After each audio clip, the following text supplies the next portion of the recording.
జై శ్రీరామ్, హర హర మహాదేవ. నమస్కారం అందరికీ. ఈరోజు వీడియోలో వచ్చేసి అతి పురాతనమైన సుబ్రహ్మణ్య స్వామి దేవాలయం మన హైదరాబాద్లో సికింద్రాబాద్ దగ్గరలో ఉందండి. ఈ టెంపుల్ అడ్రస్ డీటెయిల్స్ అన్నీ నేను డిస్క్రిప్షన్లో పెడతాను.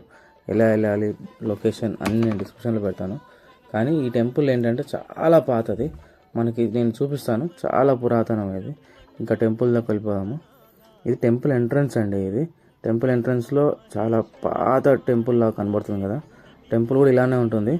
ఇది మెయిన్ ఎంట్రన్స్, మెయిన్ ఆర్చ్ అండి. ఇది కొన్ని రాజుల సంవత్సరాల కింద కట్టిన టెంపుల్ ఇది. ముదులయర్స్ అని చెప్పేసి సుబ్రహ్మణ్య స్వామికి సంబంధించిన వాళ్ళు కట్టారండి. ఇది ఆ రాజుల పరిపాలించినప్పటి నుంచి ఈ టెంపుల్ అలానే ఉంది. టెంపుల్ ఎంట్రన్స్లో గజస్తంభం ఉంటుందండి. ఇలా సుబ్రహ్మణ్య స్వామి టెంపుల్ ఇది. ఈ టెంపుల్ ఎంట్రన్స్కి ఈ ఎంట్రన్స్లోనే మన గజస్తంభం కనబడుతుంది. టెంపుల్లోకి మనకు వీడియో అలౌడ్ లేదు. లోపల మూల విరాట్ని ఏం తీయకుండా నార్మల్గా తీసుకోండి అని చెప్పి అన్నారు.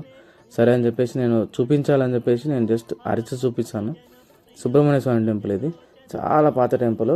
ఆ గుడి ఇంకా మొత్తం పెచ్చలుగా ఊసిపోతుందని చెప్పేసి పైన టీన్స్ వేశారు. ఈ సుబ్రహ్మణ్య స్వామి టెంపుల్కి మనకు ఒక చిన్న చరిత్ర ఉందండి. ఆ చరిత్ర ఏంటంటే పాతకాలంలో రాజులు మనకి సుబ్రహ్మణ్య స్వామి టెంపుల్, మనకి తిరుచెందూరు ఇవన్నీ ఎలా ఉన్నాయో, తిరుచెందూరులో ఎట్లయితే వాటర్ వస్తే టెంపుల్ మూసుకుపోదో ఈ టెంపుల్ కూడా అంతే అండి. ఎంత వర్షం పడ్డా కూడా ఆ చెక్కులు చూడండి. పాత టెంపుల్ అని చెప్పుకోవడానికి ఇది ఒక నిదర్శనం. ఈ స్ట్రక్చర్, ఈ కట్టడం కూడా చాలా పాతది. సో ఈ టెంపుల్లోకి ఏంటంటే మనకి ఎంత వర్షం వచ్చినా ఒక చుక్క వాటర్ రావు లోపలికి. కింద నుంచి కానీ ఎక్కడి నుంచి అయినా కూడా ఒక చుక్క వాటర్ వచ్చి నిండింది అన్న ఇప్పటిదాకా ఇది లేదంట అండి. సో ఈ టెంపుల్ చాలా పురాతనమైనది. మనకి ఎలా అంటే ఒక స్కందగిరికి ఉన్న వాల్యూ ఈ టెంపుల్కి కూడా ఉందంట అండి. కానీ ఈ టెంపుల్లో మెయిన్గా మనకు ఫస్ట్ టెంపుల్ ఎలా ఉందనేది నేను చూపిస్తాను. నేను తమ్నెల్లో పెట్టినట్టు ప్రకారంగా అయితే మనకు మెయిన్గా టెంపుల్ ఫస్ట్ మనకి సుబ్రహ్మణ్య స్వామి ఇక్కడ ఉన్నాడు అని తెలియడానికి కారణం అక్కడ పైన ఒక దీపం కనబడుతుంది చూడండి. ఇప్పుడు చూపిస్తాను. ఆ పైన దీపం కనబడేదే మెయిన్ సుబ్రహ్మణ్య స్వామి టెంపుల్ అండి. అక్కడ దీపం పెట్టడానికి కారణం ఏంటంటే సుబ్రహ్మణ్య స్వామి మనకు మెయిన్గా ఆ డైరెక్షన్లో కూర్చొని నేను ఇక్కడ ఉన్నా అని చెప్పి కొందరికి చెప్పడం జరిగిందంట. సో సుబ్రహ్మణ్య స్వామికి కావడి కాబట్టి ఆయనకి పెళ్లి కోసం కానీ ఏదైనా మొక్కుకుంటే చాలా మంచిగా తీరుతుందంట. సో ఈ సుబ్రహ్మణ్య స్వామి టెంపుల్ పక్కకే వినాయకుని టెంపుల్ ఉంది. ఎందుకంటే అన్న తమ్ముడు ఉండాలి కాబట్టి ఆ తమ్ముని పక్కకే అన్న ఉంటాడు.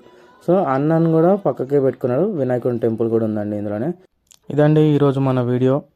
ఈ పాత దేవాలయాన్ని అందరినీ చూస్తారని కోరుకుంటూ, ఈ పాత సుబ్రహ్మణ్య స్వామి దేవాలయం మన సికింద్రాబాద్లోనే ఉంది కాబట్టి అక్కడ వీలున్న వాళ్ళందరూ చూడాలని కోరుకుంటూ, ఈ వీడియో చూసిన ప్రతి ఒక్కరూ లైక్, షేర్, సబ్స్క్రైబ్ చేయాలని మనస్ఫూర్తిగా కోరుకుంటూ, మన దేవాలయాన్ని మనమే కాపాడుకోవాలి. ధర్మో రక్షతి రక్షితః. జై శ్రీరామ్, హర హర మహాదేవ. లోకా సమస్త సుఖినో భవంతు, సర్వే జన సుఖినో భవంతు. జై శ్రీరామ్, హర హర మహాదేవ. వెట్రువేల్ మురుగన్కి హరోమర. సుబ్రహ్మణ్య స్వామి దేవాయ నమో నమ. హర ఓం హర హర నమ.